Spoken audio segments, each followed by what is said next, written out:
Okay, Morgan, what do you have for us today? Okay, so like I said in the intro, this is a little out of my realm. It is a true crime conspiracy, and we're going to dive really into the conspiracies at the end. Woohoo. So today I'll be talking about 33-year-old Aaron Valenti.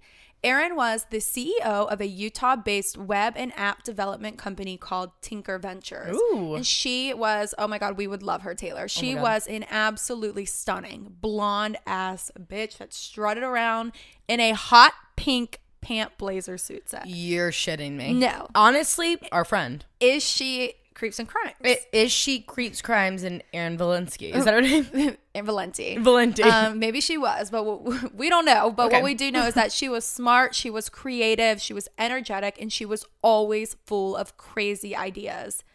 Erin Valenti grew up in Fairpoint, New York. She was a graduate in business administration from Georgetown University. Oh, wow. And attended classes studying Chinese language, culture, and business practices. Oh, my God. She was also a huge advocate against human trafficking and a volunteer for the nonprofit organization that fights against human trafficking and modern-day slavery called, quote, Not for Sale. Oh. She met her husband, Harrison Weinstein, who was a psychologist, and would later insist that his wife had no history of mental illness, hospitalization, substance abuse, arrest, and that his wife was just completely normal. Oh. The two eventually made the move to Salt Lake City, Utah, and this is when Aaron started up Tinker Ventures. Tinker Ventures had over 120 employees, and it was very successful. But Erin wanted to grow. She wanted to grow as a CEO, a person, and a business leader. Mm-hmm. Late summer of 2019, Erin packed her bags, boarded a flight to California with plans to get inspired. Ooh. She had then attended a workshop called Create Powerful. Create Powerful is a workshop that's designed specifically for leaders to reflect and move past their perceived limits. Oh. Her plan was to fly to Orange County for the conference and then to Silicon Valley to meet with some friends, and then head back to Salt Lake City to insert all of her new ideas into the company Tinker Ventures. On September 26, 2019, Erin posted what would be her last Facebook post that says, "Heading to SF in LA soon. Who's around? DM me." I love her. Yeah, me too. On the week of October 1st, 2019, Erin flew into Orange County, California for her workshop. Her mother, Agnes, said that Erin was super excited about this trip and that during their phone call that week, she couldn't stop talking about how excited she was to just get back home and start something new.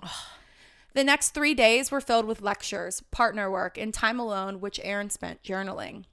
A colleague, Scott Rafferty, would later say that Erin was having just a great time. She was bouncing around from guest to guest at a sunset dinner that was on the hotel lawn after the workshop. That just sounds like, Honestly, I want to be her. Honestly, she is who I manifest that I will be. Yeah. Yeah. Like, I love her. I wish we would have No, talked not about her that last we week. will be, that we are. That we are. We are. We Manifest. strive to be Aaron Yeah. Valenti. Scott Rafferty remembers her telling him that she would just love to hire a local team here to expand Tinker, which is why she was just kind of popping around so much at the party. Just like She trying sounds like to, me. Yeah, exactly. Like, this girl is so dope. They then hugged goodbye, and Scott Rafferty would later realize in the next couple days that that was the last time he would ever see his friend Aaron Valenti.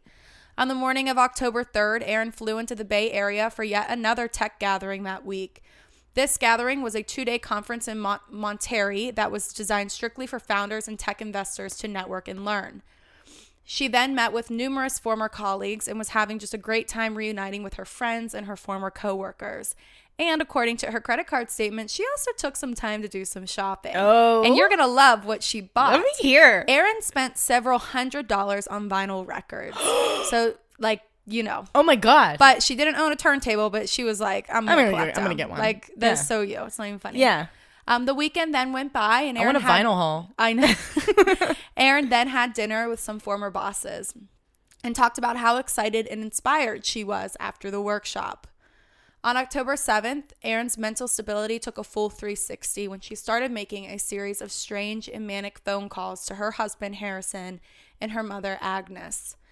Erin's mother, Agnes, was at a restaurant with Erin's father celebrating their wedding anniversary when Erin called from 2,900 miles away in Palo Alto, California, telling her mom that she couldn't find her rental car. They both Agnes and Harrison, said that she was just talking fast and erratic and she wasn't really making much sense, and that this was seriously out of character for Erin. She was making manic and confused statements, all in between normal statements, talking about how she couldn't wait to see her mother for Thanksgiving. Her mother was like, okay, Erin, like, I'm sure you're going to find your rental car. Like, calm down. Have you been drinking? You know, like, did you take something? But like also like this, it was out of character, but it wasn't to the point where it was so manic that her mother was. I'm sure also her husband, at being a psychologist, was he a psychologist? Yeah. I'm sure he was like picking up on differences more so than even her mother was. Yeah. So Erin's mother continued to have dinner with her father, and after dinner, she called her back, and this is when Erin said that she had located her rental car and was headed towards San Jose International Airport. When she started to say that I'm not going to make it, I'm going to miss my flight, my car's low on gas, I'm going to miss my flight. And Erin was only a couple miles away from the airport at the time, and her flight wasn't for another 2 hours. Oh. She then so her mom's like, you need to calm down. Yeah. Like, everything's fine. But Erin became extremely manic and paranoid, alternating phone calls between her mom and her husband until around midnight. The last thing that she would say to her mother was, "It's all a game. It's a thought experiment. We're in the Matrix." What the fuck? They are definitely like, "Erin, have you been drinking?" Right. And Erin's like, "No. Are you in on it?" What? Like, are you guys a part of the Matrix? Are you in on it? I have chills all over my body. After that, Erin hung up the phone and their calls went straight to voicemail, and they would never hear from Erin again. Later that night, the Delta flight for Salt Lake City left without Erin on board. When they couldn't get through to her, Erin's husband called the San Jose Police Department to do a welfare check on Erin. And they actually were able to get through to her on the phone after she had said all of this and spoke to her, in which they told her husband and Erin's mother, Agnes, that she was fine, but that her communication was a little bizarre, but she was fine. She told us she was fine, but she was a little frantic, but she's fine. We got through to her. Okay? You're going to get really pissed off the police department. Oh. What's new? What's new? Erin was reportedly last seen at Almaden Expressway and Camden Avenue in San Jose, California, wearing a white t-shirt and ripped blue jeans. When police were no help, her husband called Verizon Wireless to find out the last place Erin's cell phone had signal on, which was Menlo Drive. Menlo Drive was north of the Almaden Expressway and only a couple minutes distance from where she was last spotted. Well, okay. Her phone then pinged a few times in the streets a little further up north before shutting off. The next morning, the husband immediately flew to San Jose area and filed a missing persons report. Erin's parents followed suit, flying to San Jose just 2 days later. Both areas where Erin's phone was pinged was searched, as well as nearby hospitals, but officials found nothing. Each search attempt was unsuccessful, and despite Erin being in clear danger, an official missing persons report wasn't completed until Thursday, October 10th, 2019, 3 days after Erin went missing. And because police got through to her the night before, they told him that her case would be treated as a voluntary missing person. The spokesperson for the San Jose Police Department, Sergeant Melody Gray, said that, quote, "If you're over 18, you have the right," as in the right to... Well, the whole time you've been talking about this, I know this. I don't know the full details of this case, but I do know of this case. Yeah. I think you and I watched it on our apartment couch however many years ago when a YouTuber covered it. But anyways, what is it with this area? I mean, I've covered multiple men that have gone missing, because mainly it's been men, but also there's like women. I mean, we've been helping Kindness Mom on TikTok, and her son had a similar situation, which I'm not going to speak on it. You guys need to go to her TikTok. It's Kindness Mom, and we share her stuff all the time on our Instagram. If you want to go listen, her son's name is Dane Elkins, and he had he was having like a manic episode. And voluntarily went missing, and police won't help. Yeah. I don't know Something's up. So because of this, they treated her case with no priority because she wasn't an adult and could have decided to take off for just a few days. But Erin's family knew that this wasn't the case. That's how every single one of my cases start. Yeah. Erin was a CEO of a fairly large web development company, and she was actually set to receive an award for entrepreneurial excellence in just 2 days. She's not going to miss that. They knew that this was out of character for their wife and their daughter, and they knew that something was wrong. Aaron's family, disappointed with the response of the San Jose Police Department, then hired a private investigator. Yep. And a search for missing Aaron was plastered all over the news and social media. Good. A Facebook page was created called Help Find Aaron Valenti. The page got huge attraction from people and locals from the area who volunteered to search. Some families drove around while others incorporated use of personal drones, searching aerial views of where her phone was last pinged. Awesome. Isn't that crazy? God, they are just fucking, they're killing it. They're killing it. But despite the community's efforts, Aaron remained missing. A few days later, one of the Facebook volunteers located Aaron's gray SUV rental car. Oh, wow. It was a Nissan Murano. I think that's how you pronounce that. And it was parked on a residential street in a quiet San Jose neighborhood, only half a mile away from Aaron's last known location. Oh, my God. But the police just didn't see it. They just didn't go and look for it? You didn't use your fucking eyes? Half a mile away. This is when that same Facebook volunteer found the body of 33-year-old Aaron Valenti dead in the back seat of her rental car. Aaron's family was able to identify her body before the coroner's office officially confirmed the identity. An investigation was then completed where the San Jose Police Department found no evidence of foul play. Of course they didn't. And a blood test determined that there were no drugs or substances in Aaron's system. At the time, officials could not determine the exact time of Aaron's death or how long she was in the car before being found. But we now know that her vehicle was parked on that street for 5 days following an extensive search of that same area. You're kidding me. Which means that shortly after Aaron's phone call with her family, she then missed her flight, parked at a nearby neighborhood, jumped in the backseat of her rental vehicle, died somehow, and remained unnoticed for almost a week. And the quiet neighborhood was shook. They couldn't wrap their heads around what could have happened. They've searched that area.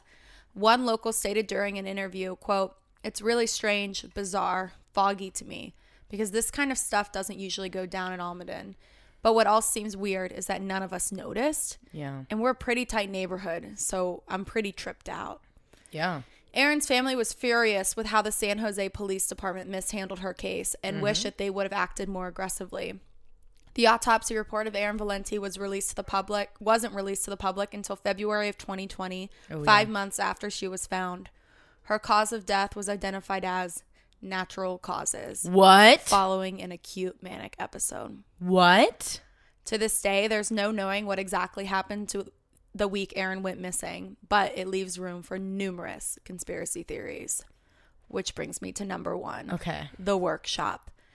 Many online theorists accuse Aaron's 3-day workshop of being an LGAT, or a large group awareness training. LGATs are self-help seminars that incorporate psychological and somewhat cult-like practices. Aaron participated in Create Powerful, which we mentioned before, and it's hosted by On2Core, and it was intended to help entrepreneurs with personal and professional growth for their business. Right. They both Create Powerful and LGAT cost a large amount of money. They both take place over several days with a group of people involved, and they both help attendees achieve better business success. With Erin wanting to go beyond, it is likely that she was down to try an LGAT workshop. Right. LGATs have kind of been on the pedestal of having borderline safe techniques. Because their techniques can be very harmful and thus could be the cause of Aaron's manic episode. Okay. But it doesn't explain the natural cause of death. I mean, really, like, but what was, so natural was the manner, but like, what is the direct cause? Right. Like, was it a heart attack, a panic attack? Like, just natural causes. Fine. Following an acute manic episode. You will find me on Forensic Pathology Reddit tonight for this case. Exactly. The second theory is the Overstock scandal. Okay. So I don't know if many of you guys remember this, but a few months prior to Aaron going missing, in August of 2019, the CEO of the company Overstock, Patrick Byrne, resigned after admitting to be involved in a political espionage. But what I haven't told you is that Aaron used to work for Patrick Byrne at Overstock, and the two were very, very close. And remember, during her second workshop that she attended, she met with some former bosses. Right. But none were named publicly. Oh. So is it possible that Aaron had a connection here? There wasn't a whole lot on this, but it was definitely important to mention, and it's probably a giant conspiracy theory in itself. Well, yeah, and also like when you said that, like met with former people that live over there, like not live over there, we're all there. I wonder if they were doing some sort of drugs, and of course it's not going to show up in her system because you didn't find her body for 5 days. And there's no like time of death that's, Right. Yeah, exactly. The third theory is actually not a theory at all because they claimed her murder, is an eco-terrorist group. Oh. A group known as Individualists Tending Towards the Wild, or ITS for short, actually claimed to be responsible for the death of Aaron. Oh. They also claimed to be responsible for another tech CEO, Tushar Attry, who was kidnapped on October 1st, 2019, just 6 days before Aaron went missing. He was found dead the next day. Oh my God. But these claims have not been verified by officials, and there's no evidence to suggest their involvement besides their admittance. Why do people do that shit? It also doesn't explain Aaron's manic episode, and it's common for like groups like this, claim deaths that aren't theirs. Right. Simply because it fits their profile and it gets them just a little bit more attraction. Yeah. And the next one we have is that Erin was murdered for her knowledge of reality. And this is the big one. Yeah, this is one. For those that may be new here, or maybe you missed our simulation theory episode, the idea of the Matrix, I'm going to kind of just break it down for a second, is a philosophical idea that the universe and everything that is the universe is made up and is a simulation. Mm-hmm. That we're literally living in like a giant Sims world, basically. The idea that we live in a simulation is not a new theory, and it is actually very plausible. My favorite genius in the world, Elon Musk, says that the odds that we are the base reality is 1 in billions. Wow. That there's just not a chance that we're not in a giant simulation. Of course, there is no strong evidence to suggest that we are in a simulation or the Matrix that they have released. But technology that can read our movements and virtually replicate like an simulation is already being developed. Right. And Aaron's company, Tinker Ventures, endorsed the advent of brain-machine interface technology, particularly endorsing the company CTRL Lab or Control Lab. So Control Lab was founded by Thomas Reardon of Microsoft. Oh. And Aaron was just absolutely obsessed with this type of technology. Yeah. According to medium.com, this is kind of like it's very scientific, but it's a breakdown of what Control Labs does and what they are. It says the Control Labs' main goal was to create a future in which machines are natural extensions of thought and movement. I don't want that. At Control Labs, they will connect your nervous system to the technology to allow your brain to send commands through the muscles in your arm. It's so sensitive that you don't even have to move your arm or hand to make it work. The control just gets the idea.